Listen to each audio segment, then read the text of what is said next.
বন্ধু রিম্পার রান্নাঘরে আজকে দুপুরের লাঞ্চ থালি দিতে দেরি হয়ে গেল। কেন কালকে আমাদের তো দুটো দুটো বাড়ি, আমরা থাকি ছুচরা বাড়িতে, আর একটা ব্যান্ডেলের ওইদিকে কাপাসডেগা আমাদের, আর একটা আদি বাড়ি আমার শ্বশুরের বাবার বাড়ি। ওই বাড়িতে ছোট কাকা থাকে, সেই জন্যে ছেলের জন্য আশ করেছি। আমরা নিরামিষ খেয়েছি, কালকে পুজো দিতে যাবো ওলাই চণ্ডীতলায়, শীতলা পুজো আছে। ছেলে ডিউটি বেরোবে বলে ছেলের জন্যই শুধু মাছের ঝোল করে দিয়েছি।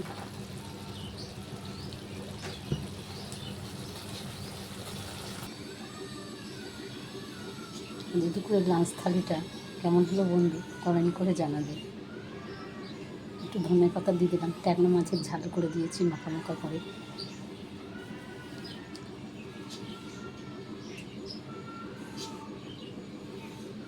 আলু সেদ্ধ কাঁচা পেঁয়াজ দিয়ে নিরামিষ বাঁধাকপির তরকারি করেছিলাম।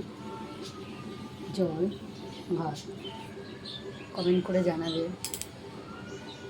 আজ শুক্রবারের খাওয়া দাওয়াটা কেমন হলো। ভালো লাগলে একটা লাইক শেয়ার করে দেবেন।